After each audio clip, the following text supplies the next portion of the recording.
Compared to some months, I didn't play quite the variety of games that I have in the past. I was a bit more focused in November, spending time with a handful of games and trying to progress as much as possible in them for various reasons. Not all of the games on the list were heavily focused on, but the majority of what is on here are games I played a number of times over the month. While I didn't actually complete any games, there is also a game that I'm saying goodbye to in November as well. So let's jump into the list and see what I played in November of 2025. As I said, I am letting one game go this month, and that game is NGU Idle. I know that I said that I was going to give this game until the end of the year, but as I entered into November, I realized that there was little chance that I was going to get this game finished by the end of December. I also knew that this game had been wearing pretty thin over the past few months for me. If I didn't get this done by December, I wasn't likely to keep playing it, so I just decided to let it go a little early. NGU Idle was fun for a time, but that time had long since passed for me. Instead of just trying to see it through to the end, I'm letting it go. It's not a game that really respects your time, and while I would have liked to say I completed the end, I wasn't really willing to put in the remaining time that it would take to do so, because it seemed like it would still be a significant time investment to actually get where I wanted.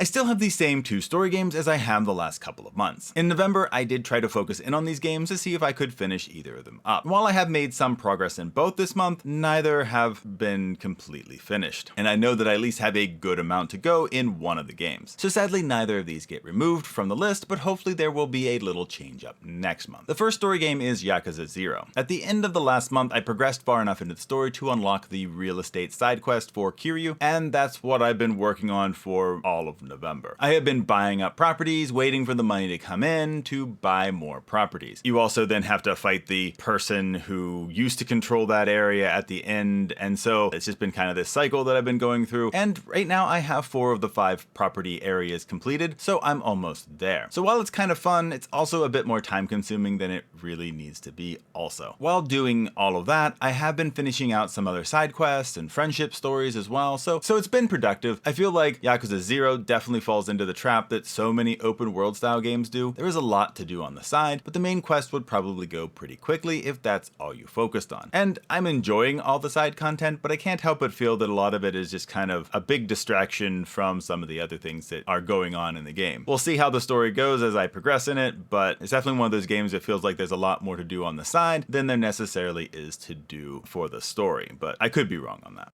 The second story game is Heretic. So technically I finished the base game of Heretic this month. The original game only came with 3 episodes, and I finished that in November. However, the Heretic Hexen remaster has the expansion Shadow of the Serpent Riders connected right to Heretic, so that adds another 2 episodes to the game. I am currently on the last episode of the whole package, which is the Stagnant Domain. Technically there is also another new expansion added with this release as well called Faith Renewed, which I will probably also play before moving to Hexen. I don't really know how to review games like this in collections. I think I'll probably separate the games and review them separately because I'm more interested in giving my thoughts on a game itself than the collection. I also don't know what to do with Faith Renewed. Do I do a separate DLC review for it or lump it in with Heretic? While I do like collections like these, figuring out how to give my thoughts on the games and on the expansions or DLC that get included on them can be a little challenging. Regardless of how I wind up doing the reviews, hopefully Heretic will be moved to the completed list next month and Heretic can take its place. Moving on from story games, I'll be focusing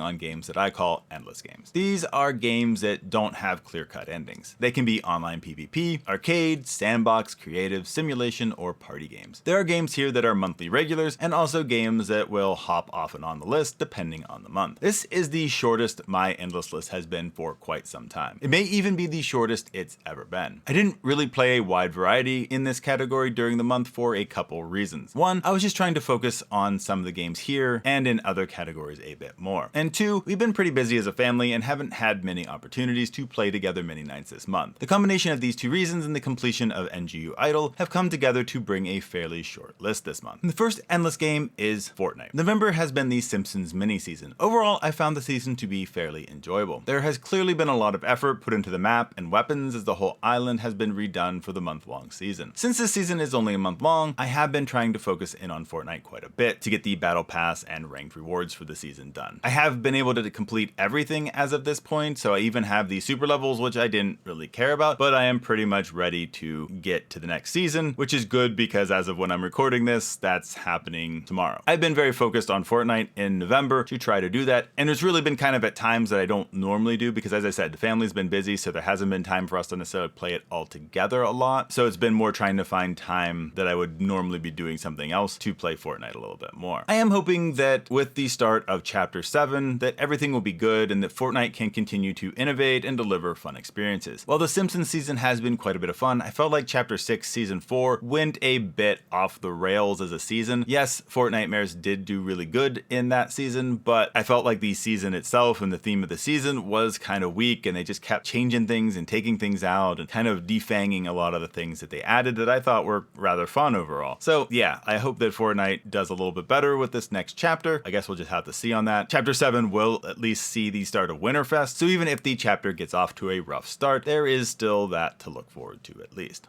Second in this game is Marvel Rivals. November also saw a new season arrive in Marvel Rivals. Season 5 started off with the addition of Gambit and a new battle pass to work through. We really enjoy Marvel Rivals and the new season continues to be fun. I haven't really played Gambit yet, but he seems to be getting quite a bit of play in the game and is a good addition to the strategist role. The first anniversary celebration also started at the end of November. There is quite a bit going on for the anniversary, and it looks like it should be a good event overall. The addition of some Black Friday sales has also been kind of a nice addition to the festivities as well, especially since they're giving out some free credits, so being able to get to use those while there's sales going on is kind of a nice combo. In terms of ranking up characters, there hasn't been any change on who I've been working on. Still working on Penny and Doctor Strange on Vanguard, Moon Knight on Duelist, and Jeff on Strategist. Penny is the closest to Lord, but I still think it'll be a while before I get her there.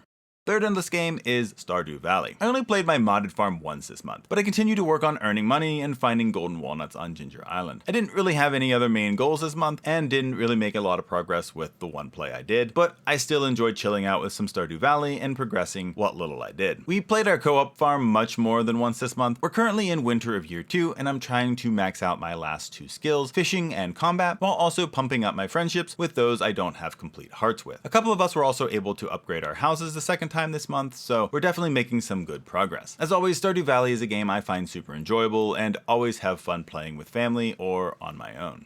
And the fourth and final endless game is Vampire Survivors. This was another game that I was focused on quite a bit in November. I was working on playing through the new DLC that released at the end of October, Antechamber. This was the shortest DLC for the game yet and didn't take me too long to get through. I was able to put out a review for the DLC this month as well. I'll put a link in the video and the description if you're interested in hearing my thoughts about that. That wasn't all I did with Vampire Survivors this month though. Last year I had put out a video ranking all of the DLC for the game. Since 2 new DLC had arrived in 2025, I wanted to update the list with the new DLC in the list as well. To make sure my ratings were accurate, I made sure to play through all of the DLC again. I did this by restricting my weapons to ones added by that DLC and playing characters and maps added by the DLC that I was playing through. This took a little bit since there are 7 DLCs for the game now, but I did it and was able to put out my ranking list this month as well. I will also add a link to that in the video and description as well for those interested. I knew Vampire Survivors would take up a good amount of time in November, but I had quite a bit of fun playing through all the DLC, both old and new again. I'll probably still be playing some Vampire Survivors every so often, but I doubt I'll be focused on it quite as much as I was during November. While I was mainly focused on other games, I did work on the game I've been trying to play through for trophies last month as well, and that was Ys Origin. I only played this like once, maybe twice all month. During that time, I mainly worked on grinding levels to try to take out the next boss in my nightmare run with Unica. I did try to fight the boss, but still died pretty easily. I will probably need to grind out another level or 2 and then give it a try once more. Maybe that'll happen in December, but who knows. And that's what I played in November. It was definitely a more focused month, but sadly, I didn't really have too much to show for it in terms of completed games. Hopefully December will have a few more completions, but I hope that every month, and it doesn't always work out that way. What have you been playing in November? Let me know in the comments, as it's always fun to see what others are playing and if you would recommend those games. Hope everyone had a great month and that you've been playing games that you enjoy. That's all for me though, so I'll see you in the next video.